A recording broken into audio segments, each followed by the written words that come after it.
Hello and welcome to the Greek island of Lesvos. It's a wonderful spring morning here. It's warm and the birds are singing. Ideal conditions for a spot of bird watching.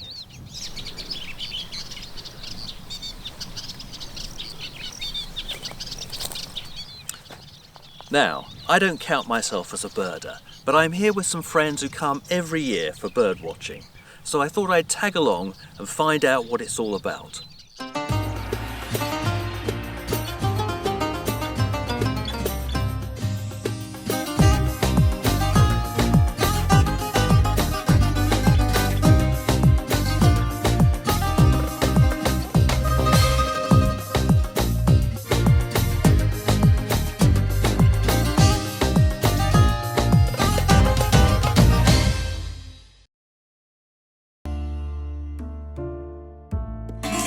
The Greek island of Lesvos is situated in the northern Aegean, just a few miles from Turkey. Lesvos is not well known as a holiday destination, but in recent years it's become popular for bird watching. It's a stopover point for migrating birds, and in springtime it attracts bird enthusiasts from all over Europe.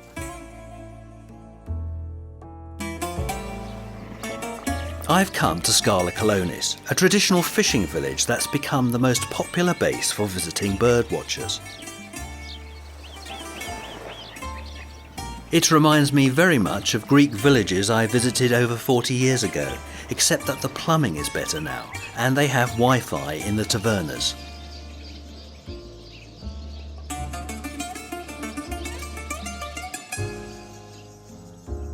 This is my guidebook.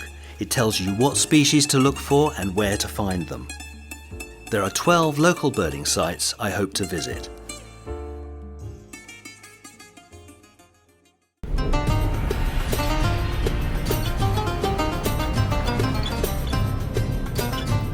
I've set off with my birdwatching friends on a walk through olive groves and farmland.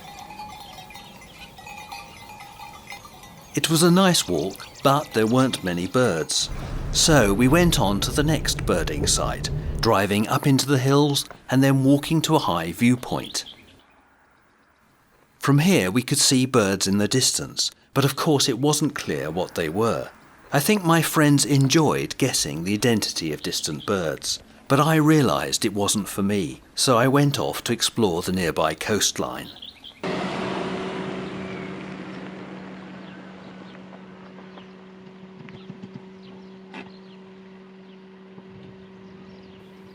I discovered a beautiful bay bordered by wildflowers.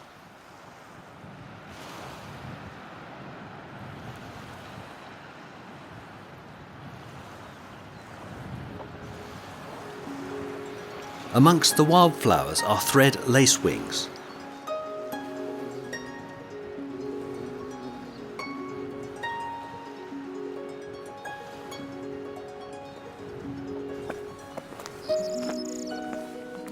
And here's a bird that doesn't fly off when I approach.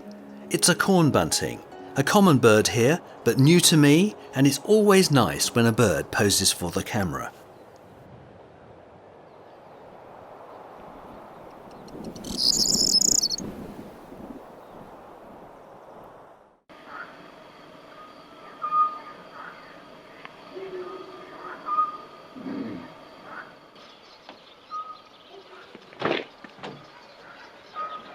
I get up early to visit Metochi Lake, one of the top birding sites in the Colonial region.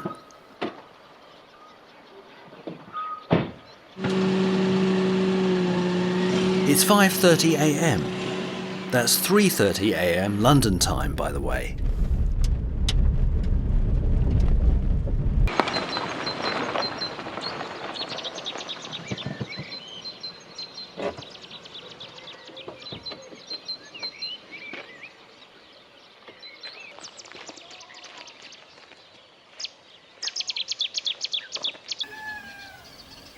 It was well worth getting up early because there's no one else here. It's beautiful and so peaceful at sunrise.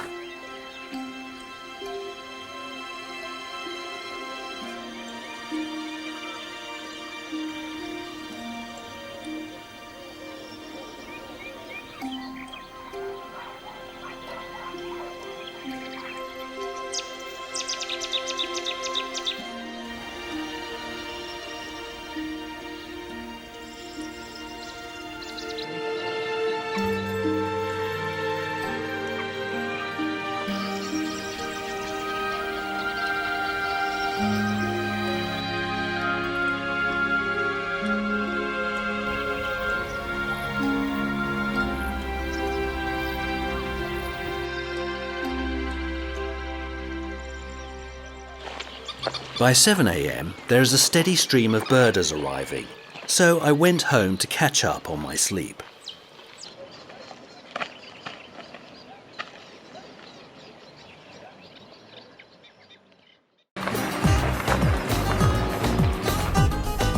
My guidebook directed me to a local river, and I set off down this bumpy dirt track.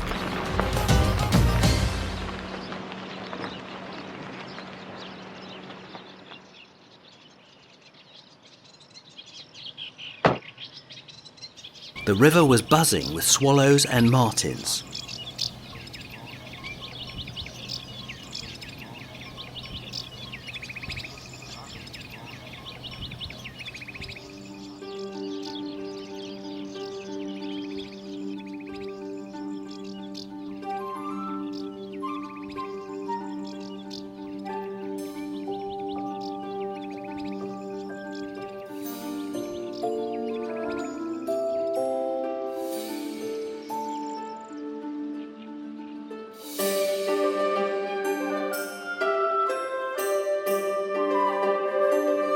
I set out to explore the land bordering the river and the beach.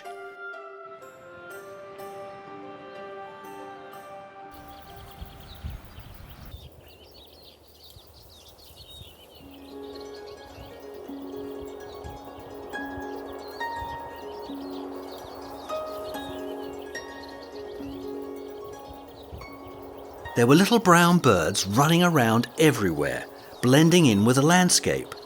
These are crested larks. They moved so quickly, I struggled to get anywhere near them.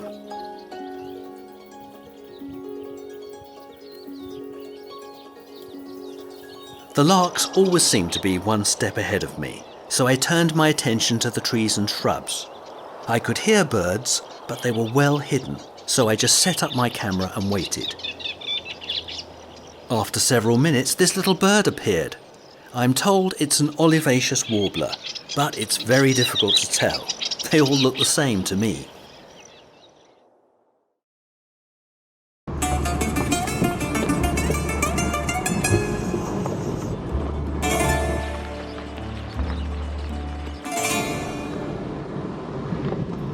Driving can be hazardous. The potholes can damage your rental car.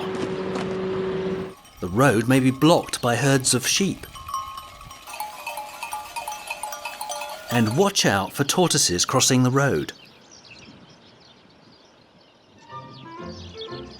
The tortoise was so slow, I decided to help it along. Let's see that again in slow motion.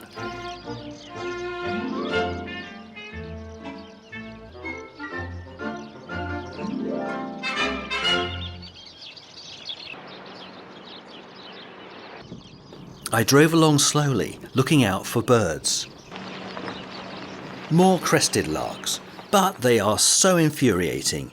Easy to see through the windscreen, but not to photograph from the driver's window. Of course, when I got out, they ran off quickly.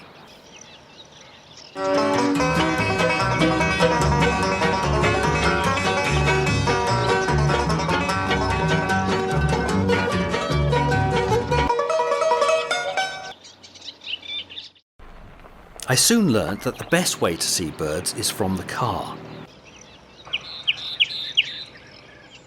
This is a nightingale, by the way, a long way from its home in Berkeley Square.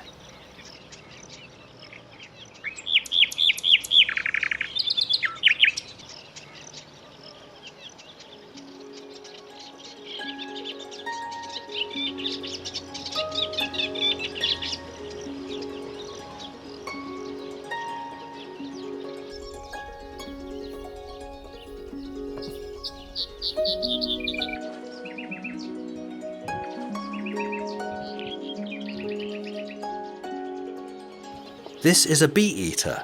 It likes to perch high up and can see you coming a mile off, so I was lucky to film this one.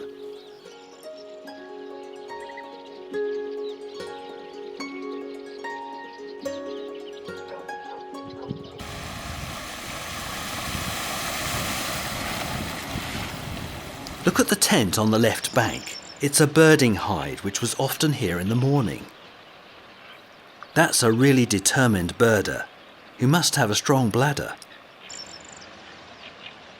He seemed to be photographing some stilts that unfortunately moved away when they saw me.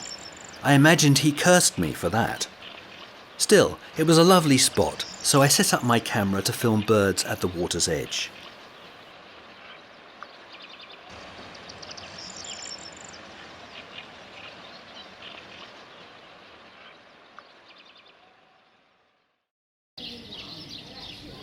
Back at the village, it's time for lunch.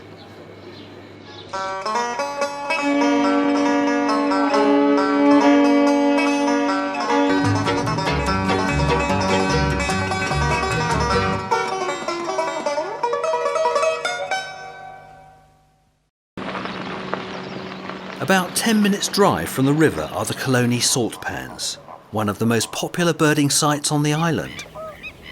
And opposite is a wetland that attracts a large variety of waders, and a lot of birders too. I was hoping that the flamingos would do a mating dance, but no, they just waded around and mostly stood on one leg. According to Wikipedia, no one knows why they do that.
I discovered that keen birders were reporting their sightings on Facebook and other social media, and there was a lot of interest in a pair of nesting birds in the Ackladeri forest.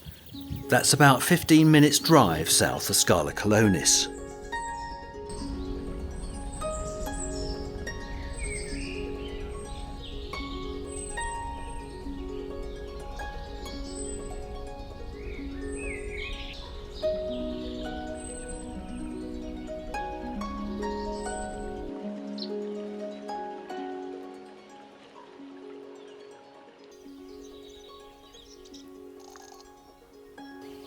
This is a nuthatch and two hungry fledglings.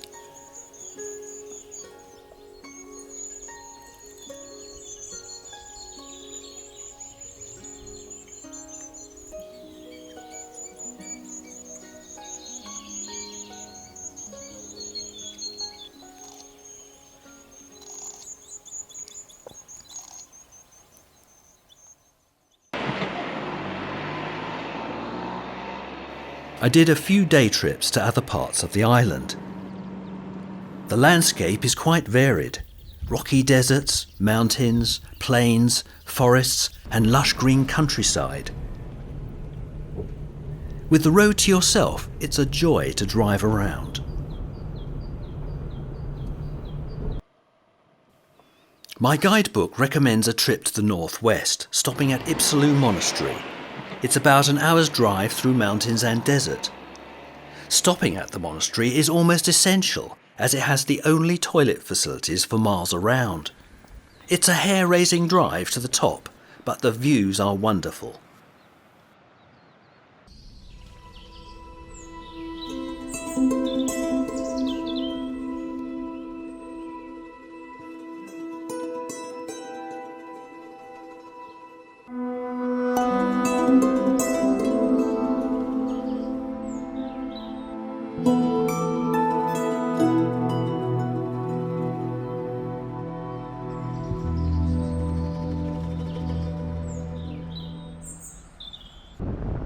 From the monastery, it's about 20 minutes drive to the northwest coast.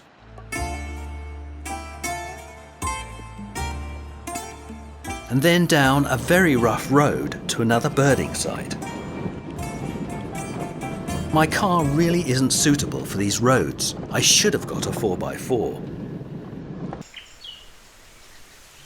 I arrive at a small stream where the birders are excited by this strange-looking bird, a little bittern. But my attention was drawn to a large population of frogs at the river crossing. It's a really bad location for them. Hundreds of frogs get squashed every time a car crosses here. Horrific.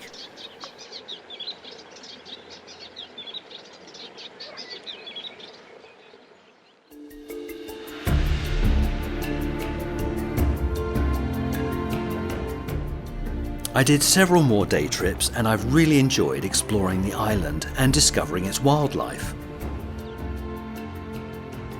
Even though Lesvos mainly attracts a hardcore of dedicated birders, it's also a great holiday destination for anyone who loves travel and nature. There is plenty more to see and I look forward to coming again next year.